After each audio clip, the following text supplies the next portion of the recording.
because I think we might be able to pull this off. We may be able to pull this one off. We'll see what happens. We'll see if everything works. Hey, brother, can you hear us? I can hear you. Okay. Okay. I got my sound fixed on my end, but now I've got audio problems with you. Are you plugged? Are you doing this off a laptop, a phone? I'm using a laptop and I'm using AirPods. Should I try? Probably the AirPods might be the issue. That might be the issue, is the AirPods. So, Give me just a second. I'll swap all that out, brother. All evil, brother. How you doing? You can only Bluetooth so much stuff.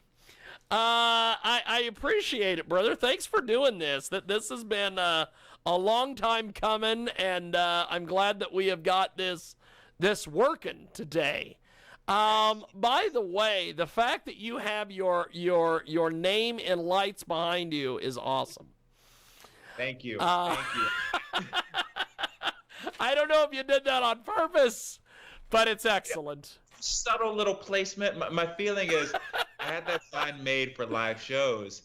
And so between sets, I was like, where do I store this? Do I put it in the closet? Do I put it in the room? Moved into this new spot. And I was like, it's a nice little party trick, when making some cocktails. It's, in case you forget where you are. I think that's great. We have got Doug Locke with us today. He joins us live here in a broadcast. He is absolutely amazing. He has got quite the look. He looks like a rock star. That is that is fantastic. You know, because I have had all sorts of artists in here, and we've done Skype or we've done in studio stuff, and none of these people look like they should be on a stage. You look like you should be on a stage. You look like women should be throwing themselves at you. You pull it off, brother. It's you got the sign behind you. You're good. So Doug, we're having a lot of fun here, but you have a new single out there that is tackling racism, homophobia, police brutality, all the hot button issues. Tell me a little bit about this. Well, in many ways, I feel like, the work of an artist is to reflect the times and to be plugged into the zeitgeist, and that's what I like to speak to in my music. So I actually started writing the song about a year ago. And so I had gone into the studio with my dear friend Eric McNeely, who's my longtime producer, super awesome dude. And initially the plan was we were going to write like a dance track, a pop track, something fun. That was the plan. On my drive over, I'm hearing this news, getting another story of another black person being murdered. Yep. And I'm devastated. It breaks my heart. And in all honesty, it was one of those tipping points where I started crying right there in the studio, and Eric and I just started talking, and the question that kept coming up was, why? Why, in, I guess then 2019, segue to now, why is this still happening? And that was the genesis of the song. So we decided to completely scrap what we were going to do before because, again, my heart was like, this is what I need to speak about right now. And that's one of the beautiful things about the relationship I have with my producer is, we can have a plan, but at the same time, the inspiration's got to be what's in the room. So we started by writing the song, and it was coming along, and we realized we wanted another element because the song, again, comes from my perspective as a young black man coming up in a world where, there's so much messaging of hate, of fear, of bigotry. But I also wanted to have an element of love in the song because, call me a hippie, but I really do believe in the power of love. I'm from that school of I love Jimi Hendrix, I love Prince, I love so many greats who really tapped into that universal truth of love.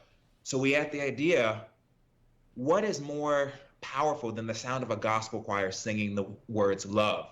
So it's this juxtaposition of this track, Why, which, sonically we were influenced a lot by hip hop, we were influenced by a lot of what's happening in pop right now. So sonically it's accessible, it's my heart, it's my truth, and then we brought in these powerhouse vocalists singing the word love. And I'm really proud of the song. I'm really excited for it. And it's one of those things where the song, I wanted it to be the right, I wanted it to be the right time to put it out.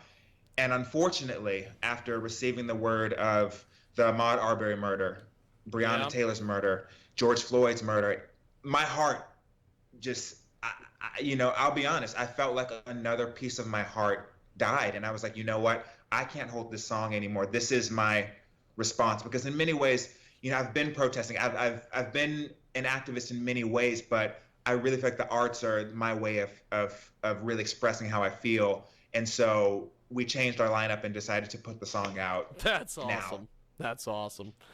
We have got a great guest with us today. He joins us live here in our broadcast.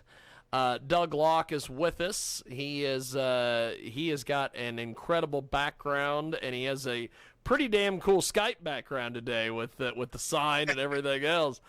And he joins us live here in our broadcast. See, what one of the things that you in a roundabout way did today is I don't have to put a CG up because you've got your last name behind you on the wall. People helping people, brother. I love it. This song and the YouTube video and everything that you put with this. Tell me about the video component. Yes. So with the song, with writing the song, Eric and I spent a lot of time and energy. There was a lot of rewrites, really getting every word to carry weight, carry meaning. So there's been a bit of a detour in the initial rollout plan. Initially, my plan pre-COVID was I was working on my next album. Yeah. It was going to come out, and then wham, the world stops, the world turns. We are dealing with the unprecedented global pandemic. And so I'm like, all right, I have two choices. I can either sit back and wait for what feels like the perfect time to put out music, or we can adapt. And fortunately, I have my health. I've been very safe and I've been very healthy, and I'm really grateful for that. But I decided to release the EP in phases. And so with this, because I can't do the traditional rollout, which would be a music video, I'm very visual, I decided to do lyric videos. And I have a great friend named Dylan who is with Sizzle Tree Post-Production. Yes. Who I'm with. So tell us about working with them and getting this video and everything together. So again, since we can't really be on set, it's not really safe to be doing that right now. I basically have created mood boards. So mood boards, and I created because I think that visuals really elevate things, but also to tie it back to this song being from my heart, I thought it was important to do a lyric video because not only do you get a taste of the visual world that we're playing in, but you also get to see and hear and feel and experience the lyrics. So with Why, we wanted to visually tell a story. So when I was pulling references, and it was so great because Sizzle Tree, they're so collaborative. Dylan is just a joy to work with. As the backbone of the video, I wanted to sort of reference on the massacre at Black Wall Street. I wanted to touch on the civil rights movement, the assassination of Dr. King. I wanted to take that through the Rodney King riots. I wanted to take it to Trayvon Martin and to present day, because these are some of many moments that really just turned history. And I feel like it's so important when listening to the song and even being a part of this conversation that we're having globally about systemic racism, about prejudice, to recognize that this is the byproduct of a history. And I think that the only way we're going to move through this is to educate ourselves on the history so that we can start to make change. That's awesome. That is a fantastic way of looking at things. We've got DOUG LOCKE with us today. He joins us live here in our broadcast. Coast to coast to border on iHeartRadio and also AM/FM, 247.com, 50-plus AM/FM stations across the country and around the world. Live video on Periscope, Facebook Live, as well as other spots. And DOUG LOCKE with us today talking about his latest EP and his latest track. It's a great new single. It tackles racism, homophobia, and police brutality, and he joins us today here on the old Skype, on the old Skype-a-rooney. And so what are some of your goals for this track, my friend? You know, when writing this song, obviously, of course, there's personal expression, but I also really hope that the song provokes conversation, because I feel like right now, more than ever, we have to talk and listen to each other. Too long have conversations been happening in a vacuum. I feel like through conversation, we can understand other perspectives, but also recognize the ways in which, as a society, we have traditionally failed certain groups and how we can move through that. And so I really hope that if someone hears this song, I want them to hear the pain. I want them to basically understand that the exception doesn't have to prove the rule. I think that one of the things that's been a byproduct post the murder of George Floyd is people are recognizing that in past, when we had incidents with police brutality, people would call it playing the devil's advocate, but many times people would almost make it so that the victim had to be a model citizen. So it's like, oh, well, this person, what was the other side? Oh, this person may have, they may have stolen some candy. Just because someone stole some candy doesn't mean they should lose their lives. And I hope this is the thing I just don't understand about all this. And you bring up an excellent point there. That is the one thing that I find so just crazy about especially this George Floyd thing, is that the guy they literally filmed a live murder. They literally filmed a live murder, and then I see all these different people on TV who are like, well, he was a drug dealer, he was this, he was that, all this crap. And I'm like, it's wild. It's just the way people make excuses for crap anymore is just absolutely insane. Because I'm like, the guy literally was being killed. It's insane. And I think that now, as a byproduct, we've seen the fact that people are using their voices. And one of the things that's been really interesting for me, so my dad was a civil rights activist. So yes. These are conversations we've been having in our house since I was a child, talking about injustice and just the ways in which the world can be better. And now we are having that conversation globally. And I'll never forget this. One of the things that really stuck with me was, this was after maybe the first or second week of protest. My brother and I had both been out, and we had called my dad to talk about it. And my dad was saying how proud of us he was for using our voices. And he was just thinking back to 50 years ago when he was protesting. And then the next day he woke up and he was like, damn it, I'm angry. And my dad doesn't swear, but the thing was, he was like, why is it that my sons are protesting the same thing 50 years later? That too. That's the thing. The thing that we hope was, he was, obviously he was, that if you let that sink in, that's pretty heavy. But what he also said, and this touched my heart too, he was saying, and again, he was an activist, so he's been on the ground, and it's not to say that there haven't been allies all along the way, because there have been, but he's never seen so many non-Black people outwardly speaking up, condemning racism. Of course, there's been people in past who have, but now it's like we are all in this together.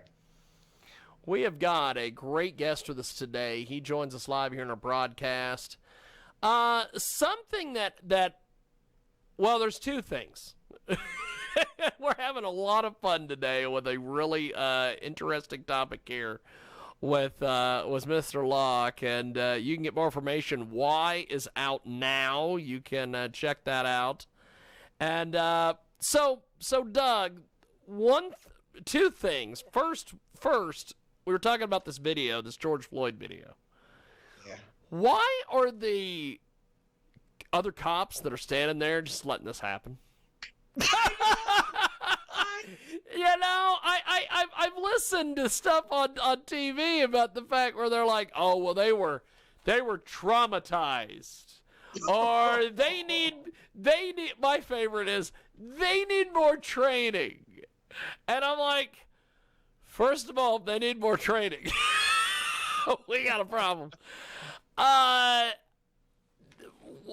do you make of? We'll start with that. What do you think of that? I think that in some ways it really speaks to how, for some parts of our country and parts of the world, race is something that's so uncomfortable for people to talk about. They would rather live in this la la land where you sort of try and make it about everything else rather than recognizing America's original sin. And so my sister Attica is a very popular novelist, screenwriter, and in one of her books, it opens with the line she says, "America told on herself." And that really resonates with me, just in terms of, like, again, people want to forget the history. And I want to believe in the dream of what America can be, but we also have to reconcile the past and acknowledge it.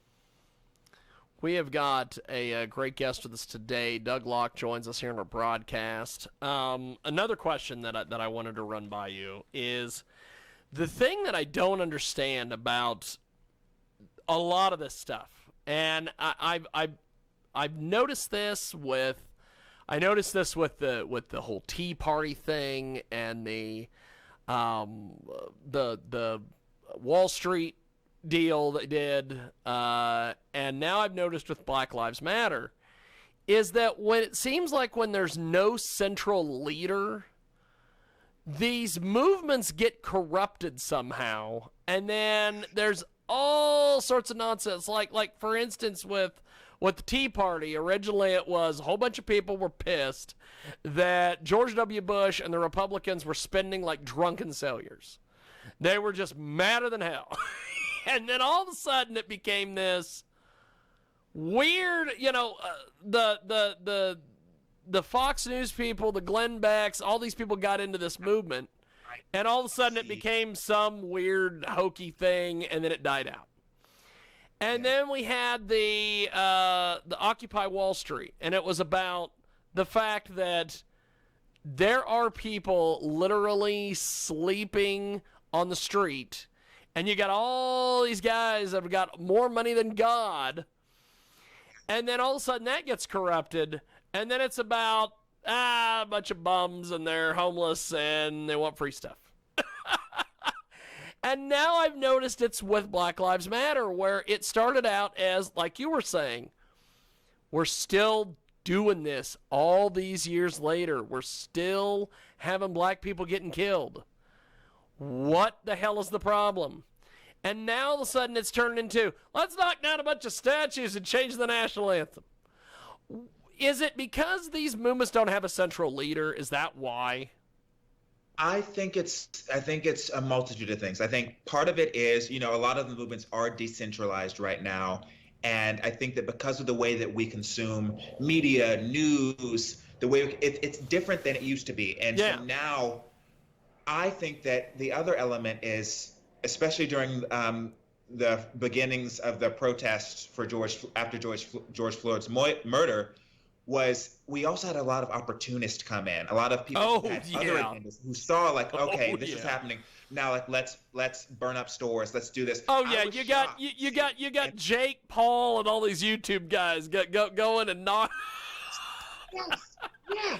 They're like, what is Jake Paul or Logan Paul filming YouTube content? What does that have to do with George Floyd being killed? Exactly. So I think that's the other thing is, if we really look at what's happening globally, but also I'll go a little micro and just go with America, a lot of people are dissatisfied with the way things are right now. Oh, yeah. And it's amplified, I think, by the battle we're fighting with COVID-19 and the fact that none of us saw this coming. And so, yes, you have people who came out who were like, this is injustice. We want to use our collective voices to say that we oppose police brutality. Yeah. Then you also had who were like, oh, this is an opportunity for me to go to PlayStation 4. That's right. That's right. Followers need to see me here, so I'm gonna come out here in my couture gown, take my little picture for Instagram, and walk away. Like, it was craziness, And then, of course, then you also had like the Boogaloo Boys. Then you had like all these other groups as well who are escalationists. So we are living through what I would call an episode of Black Mirror. It seems stranger than fiction, But I do think that something that we have to be mindful of now is being really diligent about we have to sort of be the fact checkers about when we receive news, because it's day and night. The news that you can get in terms of like Twitter. So Twitter, right? Twitter is like this conversation that's happening. You can pop in, you can pop out. But one of the things I noticed when shit was really hitting the fan, pardon my language. No. Go ahead, brother. Go ahead. Was that I was actually getting some of the most on the ground coverage from Twitter, because it's user content and it doesn't have to be filtered through, oh, can we air this? Can we this? Is this gonna, there's no politics involved. And yes, of course, there's, you know, you can get your news from mainstream media as well. But I think that we have to recognize that no one piece is giving us the full story. And it's unfortunately become our responsibility now to suss that out and to fact check, because everyone's got an agenda. Yes. It is a great guest with us today. He joins us live here in our broadcast. Doug Locke is with us. And Doug, before we let you go, how do we find you online, get your stuff, get involved with what you're doing, all that? Yes. So you can follow me on social media. So that's Instagram, Twitter, and all that jazz at Locke the Artist, L-O-C-K-E, the Artist. Locke's my last name.